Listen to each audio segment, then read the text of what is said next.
It's easy to get confused right off the bat when you open Ezekiel. The book begins with the most complex prophetic commission text in the Old Testament. Ezekiel 1 immediately launches you into a vision filled with strange things such as human but animal-like creatures, wheels within wheels, and fluttering wings that sound like an army. It's pretty bizarre. And if this psychedelic visionary experience isn't enough to stump you, chapters 2-3 recount how Ezekiel is commanded to eat, yes, eat, and digest a scroll as a part of his prophetic calling. Not exactly low-hanging fruit for heartwarming devotions. But don't rush past chapters 1-3, they're key to grasping the message of Ezekiel. All the plot lines and tensions are introduced here and then resolved in the remaining chapters. So if you want to understand the man and his message, you've got to figure out what's going on here. We find out in chapter 1 that it's Ezekiel's 30th birthday. But there's no party. Any cause for celebration was ripped from this young priest-to-be when he was carried off into exile during the first Babylonian attack. 5 years into exile, we find him sitting on the bank of an irrigation canal near the Israelite refugee camp outside of Babylon. It's here on his 30th birthday, the year he would have been installed as a priest, that he receives his prophetic commission from God. It isn't the kind of romanticized missionary calling we tend to envision.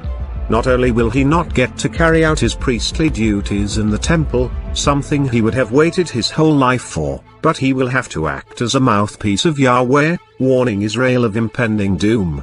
He is to preach judgment against the Israelite exiles, predicting the fall of Jerusalem and their beloved temple.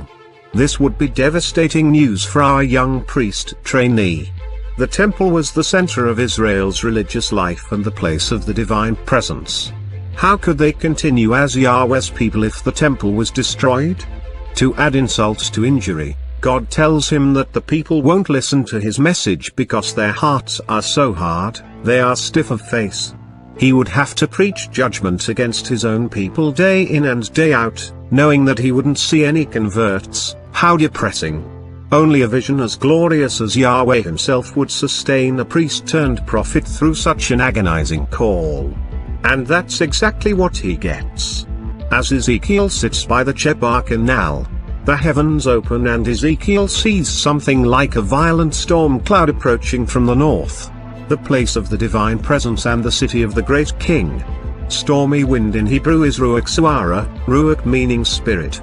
This recalls God's activity in the creation account of Genesis 1, where the ruach of God was hovering over the waters. Immediately Ezekiel realizes that this is no ordinary cloud. In fact, it's such an extraordinary ruach storm that he grasps for words to describe it. He repeatedly uses likeness, or as it were to capture what is going on before him. It's not that it is these things, but it's like these things. So what is it like? He says it's like gleaming metal, a term used only by Ezekiel.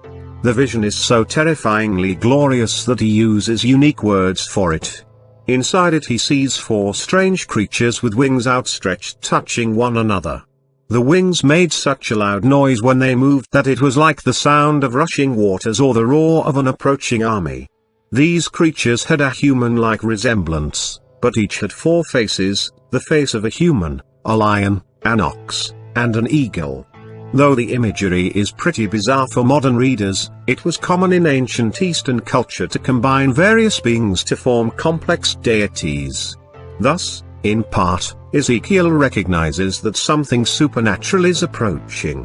Then he sees 4 wheels for each one of the living creatures, and when they move they could go in any of their 4 directions.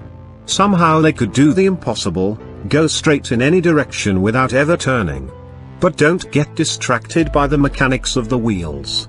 The point is that they can roam to and fro anywhere in the earth. They're entirely mobile, which means whatever they're carrying is also mobile. That's the real shocker when Ezekiel finally pieces together what he's seeing.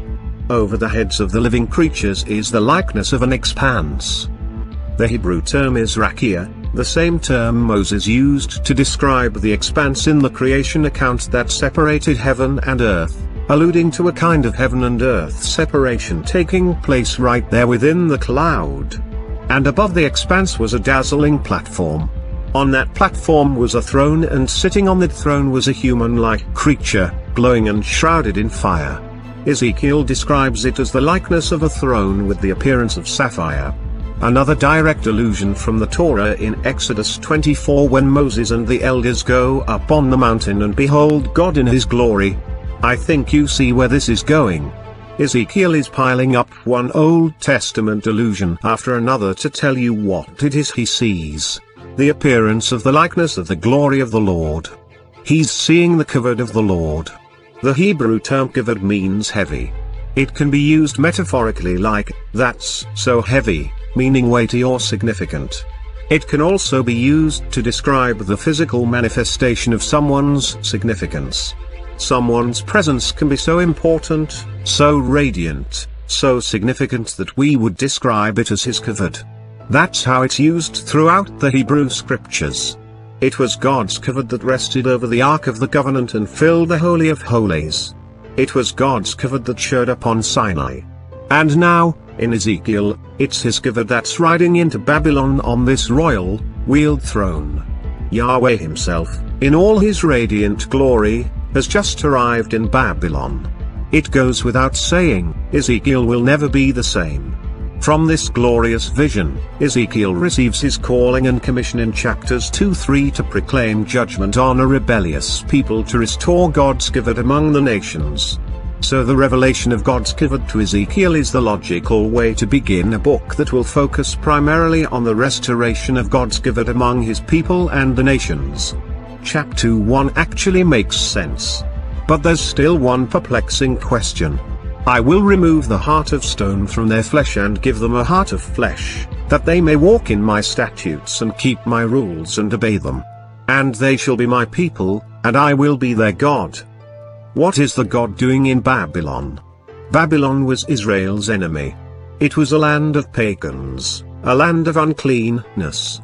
It's not where the divine presence dwells. Everyone knows that the temple is the permanent residence of God's kavod, the place where heaven meets earth in the Holy of Holies. And that temple was in the heart of Jerusalem, not Babylon. But about 14 months into Ezekiel's grueling task as a prophet, he receives another vision that's going to explain the whole God mobile in Babylon thing. In chapter 8, Ezekiel is transported to Jerusalem to get a virtual tour of the temple. It's a visionary experience like no other. He sees the kinds of things happening in God's dwelling place in his absence. In the outer courtyard, there is a large idol statue, and he sees the elders of Israel worshipping other gods both outside and inside the temple. He sees all sorts of idol images engraved on the walls and witnesses the women of Israel worshipping a Babylonian god named Tammuz. There were even men in the inner court with their backs to the temple and their faces toward the east worshipping the sun. Idolatry and prayers offered to animal deities, sun worship, and cultic practices were all happening in the temple. This is like a husband having sex with multiple people in the very bed that's supposed to be reserved for the sacred intimacy between him and his wife. It's disgusting. Their lewd behavior and flagrant idolatry had so thoroughly corrupted Yahweh's sacred space that he could no longer stay around to tolerate it. His own people were pushing him out. In Ezekiel 9-3 we see that the glory of the God of Israel had gone up from the cherub on which it rested to the threshold of the house. God's kavod is suspended in air towards the east as he executes judgment and prepares for his exit. Write notes, he was leaving, but not because he wanted to, rather, because his own covenant people were doing things that will drive Yahweh far from his sanctuary, the message of Ezekiel. In Ezekiel 11:22-25, the kavod of the Lord departs and the glory of the Lord went up from the midst of the city and stood on the mountain that is on the east side of the city. The vision ends with an empty temple full of covenant breakers. But notice how the God mobile heads east, towards Babylon. It's here that we realize why the God mobile appeared to Ezekiel in chapter 1. Israel's idolatry and covenant violation had become so blatant and offensive that God left his temple. Yet, he didn't abandon his people. Tucked within Ezekiel 11:16, is an explanation of his purposes. He sent his people into exile, but would go with them and be a sanctuary for a time. In other words, the divine presence is a portable temple that has gone into exile with his people. He has not and will not forget his promise to be their God. He will live among them in Babylon, preparing a remnant to be restored through a new covenant. Ezekiel 11:17-20 anticipates the theme of restoration and renewal through the Spirit, which is the focus of the latter half of Ezekiel. It's a beautiful passage worth meditating on because it will sustain you through a lot of judgment passages until the major shift in chapter 34. Therefore say, "Thus says the Lord God, I will gather you from the peoples and assemble you out of the countries where you have been scattered, and I will give you the land of Israel. And, when they come there, they will remove from it all its detestable things and all its abominations. And I will give them one heart, and a new spirit I will put within them. I will remove the heart of stone from their flesh and give them a heart of flesh, that they may walk in my statutes and keep my rules and obey them. And they shall be my people, and I will be their God."